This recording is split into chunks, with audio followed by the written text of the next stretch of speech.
Rain forest বা অতিবৃষ্টি অরণ্য হচ্ছে সেই সকল অরণ্য যেখানে সারা বছর প্রচুর বৃষ্টিপাত হয়।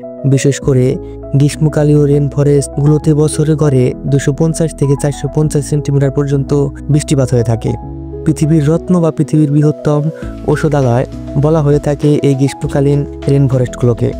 মরুক্রান্তি রেখার মাঝখানে নিরক্ষীয় অঞ্চলীয় মূলত বেশিরভাগ রেন ফরেস্ট অবস্থিত। এই রেন ফরেস্টগুলো দক্ষিণ পূর্ব এশিয়া, আফ্রিকা, দক্ষিণ আমেরিকা, কেন্দ্রীয় আমেরিকা, অস্ট্রেলিয়া এবং প্রশান্ত মহাসাগরের দ্বীপে অবস্থিত হয়ে থাকে।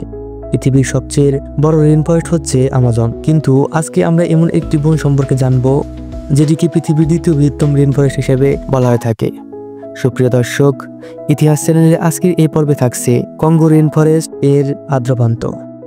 কঙ্গো রেন ফরেস্ট কেন্দ্রিক আফ্রিকার ক্যামেরুন, নিরক্ষীয় জ্ঞানী গ্যাবন, কেন্দ্রীয় আফ্রিকান প্রজাতন্ত্র, গণতান্ত্রিক কঙ্গো প্রজাতন্ত্র এবং প্রজাতন্ত্র জুড়ে বিস্তৃত।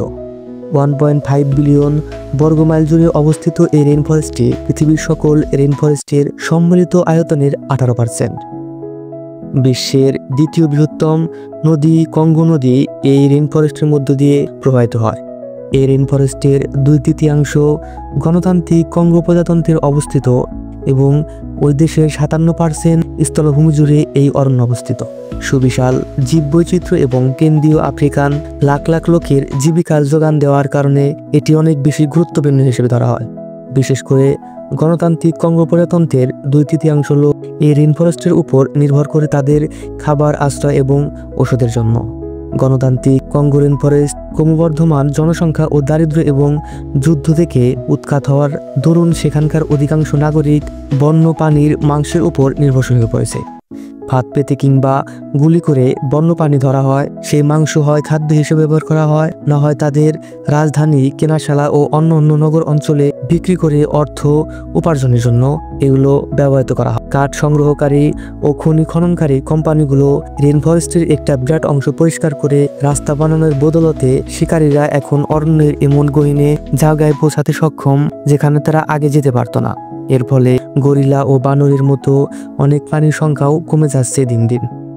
আমাজন কিংবা ইন্দোনেশিয়ান রেন ফরেস্টের তুলনায় বৃক্ষ নিধনের হার এখন অনেক কম হওয়া সত্ত্বেও কঙ্গো রেন ফরেস্টের অনেক দুর্বল হয়ে পড়েছে। বাণিজ্যিকভাবে কাঠ সংগ্রহ, কৃষিকাজের জন্য বন উজাড়, গাছ কেটে রাস্তা তৈরি এবং স্থানীয় লোকজনের মধ্যে, যার ফলে বন সম্পত্তির অনেক কম গিয়েছে এবং বন্যপ্রাণীর মাংসের ব্যবসা অনেক বেড়ে গিয়েছে। কঙ্গো যুদ্ধ শেষ হওয়ার 1 বছর পর 2004 সালে সরকার দেশের অর্থনীতিকে শক্তিশালী করার লক্ষ্যে এবং অনেক লোকের কর্মসংস্থানের ব্যবস্থা করার জন্য সেখানে বাণিজ্যিকভাবে কাঠ সংরক্ষণের পরিমাণ বাড়ানোর ঘোষণা দেয়।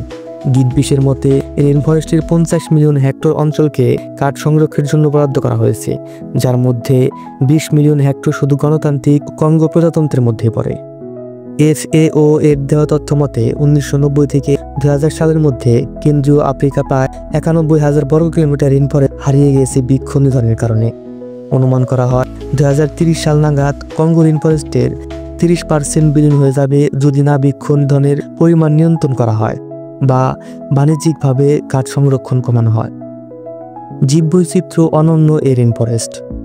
এখানে প্রায় 10,000 প্রজাতির উদ্ভিদের সন্ধান পাওয়া গেছে, যার মধ্যে কমপক্ষে 30% শুধুমাত্র এই অঞ্চলে পাওয়া যায়। এছাড়া রয়েছে 400 প্রজাতির স্তন্যপায়ী, 700 প্রজাতির মাছ, 1000 প্রজাতির পাখি। যে সকল প্রজাতি এখানে পাওয়া যায় তার মধ্যে পিগমি, শিম্পাঞ্জি, বন্য হাতি, গরিলা, কঙ্গো ময়ূর, সাদা গন্ডার, ওকাপি ও স্থল পঙ্গুলিক অন্যতম।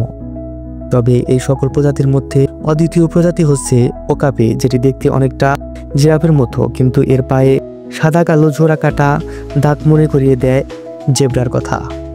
গণতান্ত্রিক কঙ্গো প্রজাতন্ত্রের অরণ্যের আনুমানিক 10,000 থেকে 20,000 ওকাপি রয়েছে বলে ধারণা করা হয়। এই ওকাপিগুলো সাধারণত 500 থেকে 1000 মিটার উচ্চতার পাহাড়ি অঞ্চলের দিকে এবং 500 মিটারের কম উচ্চতার জলাভূমিতে থাকে। এই ওকাপিদের প্রধান খাদ্য হলো ঘাস, ফলমূল, চারা গাছ, ফান, ছত্রাক ইত্যাদি।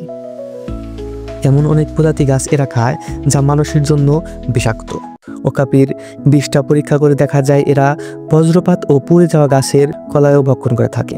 এছাড়া মাঠ পর্যবেক্ষণ করে জানা যায় এদের শরীরে খনিজ ও লবণের চাহিদা প্রাথমিকভাবে পূরণ হয় আশেপাশের নদী, ঝর্ণার উৎসর্গ লবণাক্ত সালফারযুক্ত লালচে কাদা থেকে।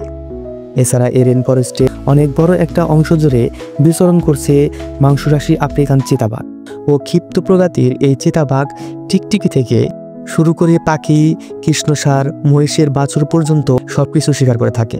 চিতাবাঘের চেয়ে আকারে ছোট কিন্তু অনেক ভয়ানক আরেকটি মাংসরাশি প্রাণী হলো আফ্রিকান সোনালী বিড়াল। এই বিশালদেহী বিড়াল পাখি বিরল বানর এবং ছোট ছোট কৃষ্ণা শিকার করে থাকে।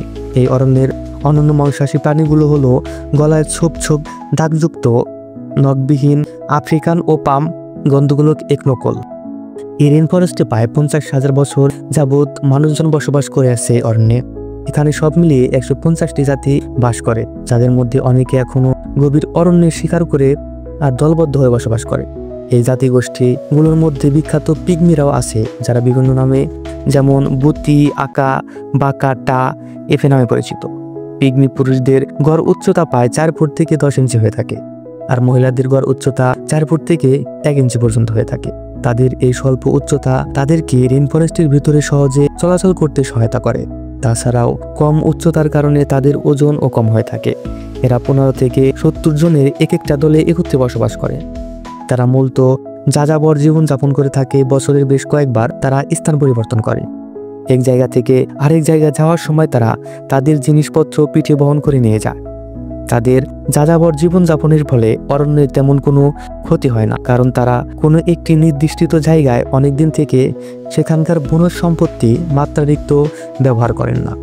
কোনো বসতি গড়ে তোলার সময় এরা বনের ছোট ছোট গাছপালাগুলো পরিষ্কার করে, কিন্তু উপরে লম্বা লম্বা গাছের পাতাগুলো ওই রকমই রাখে। অতিরিক্ত তাপ ও বৃষ্টি থেকে নিজের রক্ষা করার জন্য তারা যখন কোনো বসতি ছেড়ে যায়, তখন সেখানের অরণ্য দ্রুত পূর্বের অবস্থায় আবার ফিরে আসে।